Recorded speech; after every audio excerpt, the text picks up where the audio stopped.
온타리오주 광역 토론토를 제외한 전국의 주택시장이 금리 인상과 비수기인 7월인데도 불구하고 거래가 늘면서 회복세를 보였습니다. 캐나다 부동산협회가 발표한 바에 따르면 지난달 주택 거래 건수는 41,886채로 6월보단 0.7% 감소했지만 지난해 7월과 비교해 9% 증가했습니다. 이는 2년여 만에 가장 큰 연간 증가율로 GTA를 뺀 전체 시장 절반 이상에서 매매가 늘었습니다.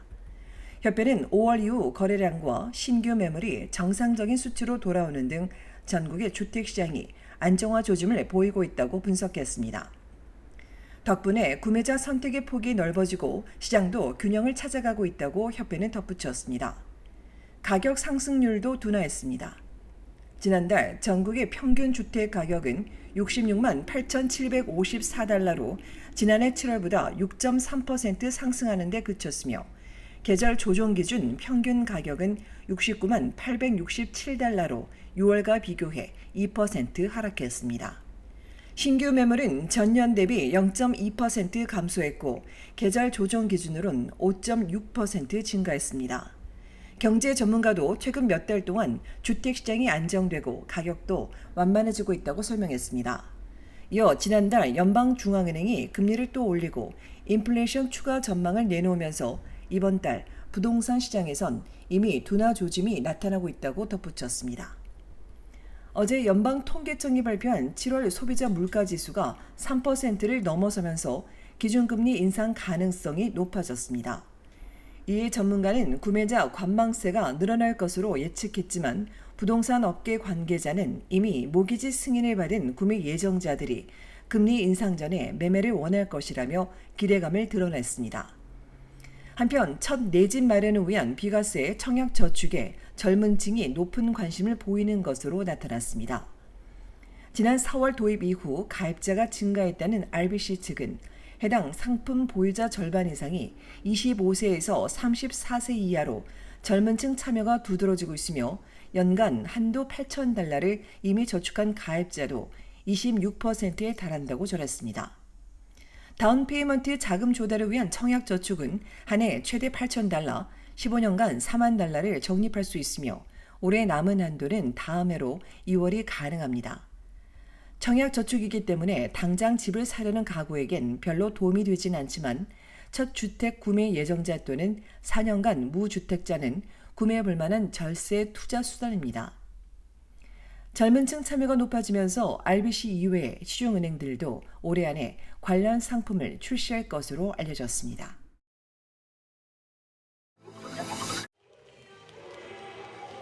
한국과 캐나다 수교 60주년을 축하하기 위해 움직임을 주제로 수준 높은 공연 무대가 선보였습니다. 한국 전통 무용에서 컨템포러리 댄스, 타악과 재즈 콜라보까지 다양했습니다. 외교가 그 민간 외교관으로서 한국을 알리는데 큰 역할을 한다고 자부심을 갖고 있습니다. 그래서 이번에 우리가 한카 60주년 기념을 하는 것이 참 마땅하다고 생각을 했어요. 대구광역시 후원을 받아 한국에서 온 박진미 무용단은 아주 특별한 무대를 선사했습니다. 박진미 씨는 날아갈 듯 가벼운 춤 사이로 남도 소고춤 동물을, 이어 단원들과 함께 진도 북춤의 멋을 유감없이 발휘했습니다. 또 평소 보기 드문 색다른 컨템포러리 창작 무대를 선사하기도 했습니다. 요즘에는 한국 창작 무용도 움직임에 대한 제한을 두지 않고 자기 개성을 살려서 움직이고 있습니다. 저는 제가 추구하는 움직임을 무용수들한테 입혀서 설장고 마치의 신명과 몸짓의 변주를 선보인 마치 공연과 플라워 동무는 관객들에게 깊은 인상을 남겼습니다. 연구에는 삼고무 솔로를 시작으로 꽹과리 춤과 칼춤, 그리고 연구의 단원들과 함께하는 설장고, 탈춤을 선보였고 대만 무용수는 살풀이를 공연했습니다. 멕시코 기타리스트의 아리랑 연주, 장고와 재즈 기타리스트가 콜라보로 연주한 민요 무대도 특별함을 선물했습니다. 우리 민요 쾌지나 칭칭 나는 모든 무용수들이 무대를 끝내자 2시간여 동안 지켜본 관객들은 일어나 큰 박수를 보냈습니다. 이날 토론토 한일회관에서 열린 공연에 앞서 조성준 온주 노인 및 장애인 복지부 장관은 김미영 감독과 박진미 무용단에게 감사장을 전했습니다. 연구회와 박진미 무용단은 공연 전날에는 토론토 공원에서 꽹과리 춤과 전통 결혼식을 소개했고 탈춤을 경험해보는 소중한 시간을 가졌습니다. 얼티비 뉴스 손희정입니다.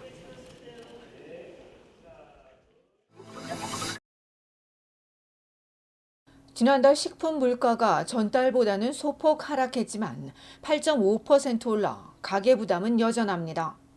전반적으로 다 오른 가운데 양상추와 체리와 베리류, 버터 가격 등은 6월과 비교해 떨어졌습니다.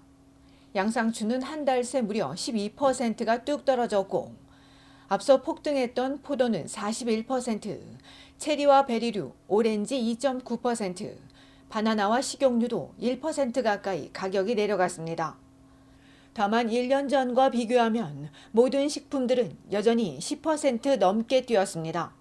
상승폭이 다소 줄어든 제품으로 당근과 고추, 오이, 버섯이 3.5%, 과일도 10% 상승했던 6월과 비교해 4% 오르는 데 그쳤습니다. 하지만 1년 전보다는 여전히 14에서 18% 높은 가격입니다. 가격이 껑충 뛴 식품도 있습니다. 파스타는 한 달 새 10% 올랐고 신선한 야채와 달리 냉동 및 말린 야채는 연간 18% 뛰며 가장 큰 폭으로 올랐습니다. 과일 주스도 한 달 새 5% 오르며 지난해보다 16% 상승했고 토마토도 6월 대비 5.4%, 연간 14% 오른 것으로 조사됐습니다. 이외에 닭고기는 한 달 새 3.6% 올랐고 가격에 큰 변동이 없는 식품은 바나나이며 계란도 소폭 오르는 데 그쳤습니다. 이처럼 식료품 가격이 치솟으면서 달라라마와 달라트리 등 할인 매장에서 식품을 구매하는 소비자도 늘고 있는데 전문가는 장단점이 있다며 이럴 땐 성분 함량을 확인하는 것이 좋다고 조언합니다. 저렴한 가격에 영양가 있는 통조림과 견과류, 씨앗 등의 식품을 구입할 수 있지만 일부 식품은 섬유질이나 칼슘 등 다른 영양소는 적은 대신 소금과 지방, 설탕 함량이 훨씬 더 높다며 이를 확인한 뒤 구매를 결정하고 유통기한도 꼭 챙길 것을 전문가는 당부했습니다.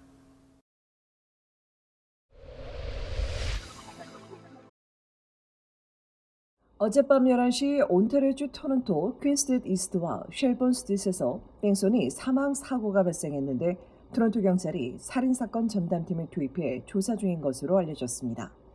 오늘 오전까지 피해자에 대한 신원은 공개되지 않았으며 가해 차량으로 추정되는 회색 세단을 찾고 있다는 경찰은 사고 현장을 목격했거나 대시캠 영상을 가진 운전자들에게 제보를 요청했습니다.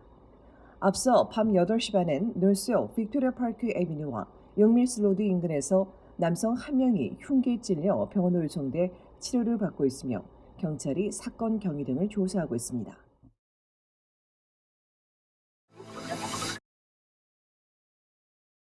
새끼 강아지들을 판매한다는 소식에 이들을 보기 위해 가정집에 들른 9세 소녀가 개 3마리에게 공격당하는 일이 벌어졌습니다.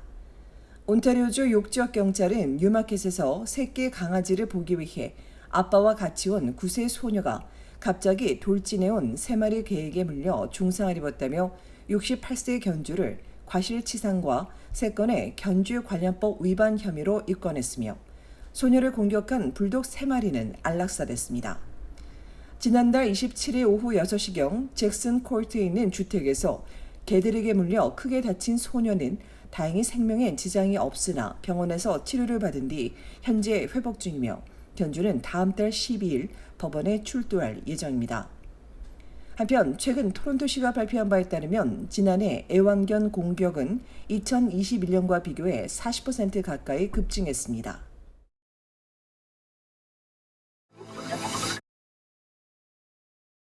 (9월) 새학기를 앞둔 온타리오주 초등학교 교사 노조는 교사 임금과 처우 개선 등을 위한 정부와의 단체 협상이 제대로 진행되고 있지 않다며 파업을 준비하고 있다고 발표했습니다. 초등학교 교사 8만 3천 명이 가입된 노조는 정부가 제시한 향후 4년간 매년 1.25%의 임금 인상안이 노조 협상안과 차이가 있다며 이르면 오는 9월 중순부터 10월 중순까지 교사들을 대상으로 파업에 대한 찬반 투표를 진행하고 결과에 따라 파업에 돌입할 수 있다고 밝혔습니다. 이에 대해 정부는 새학기를 앞두고 파업을 거론하는 건 학부모와 학생에게 불안감을 조성하는 불필요한 위협이라며 초등학교 교사 노조가 민간 중재를 거부했다고 반박했습니다. 이런 가운데 온주 중고등학교 교사연맹이 협상에 거의 진전이 없다며 올 가을 파업 투표를 진행할 것이라고 전하고 불어 공립학교 교사 노조 역시 협상 과정에 실망감을 드러내는 등 온주의 4대 교원 노조 모두 협상 타결까지 어느 때보다 어려움을 겪을 것으로 알려졌습니다.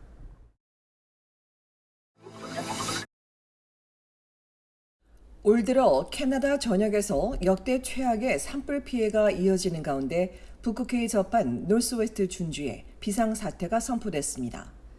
노스웨스트 준주에서 현재까지 265건의 산불이 발생해 지난 10년간의 평균치인 185건을 훌쩍 뛰어넘자 정부는 전례 없는 수준의 산불로부터 주민 안전과 건강을 지키기 위해 비상사태를 선포한다고 밝혔습니다.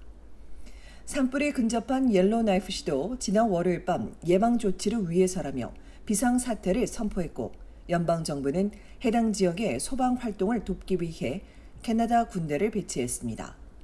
앞서 지난 주말 엘버타주와 인접한 지역에 주민 대피령이 내려진 가운데 올 들어 캐나다에선 거의 모든 지역에서 산불이 발생하면서 13만 제곱킬로미터가 넘는 지역이 불탔고 16만 8천 명의 이재민이 생기는 등 역대 최악의 산불 피해를 기록하고 있습니다.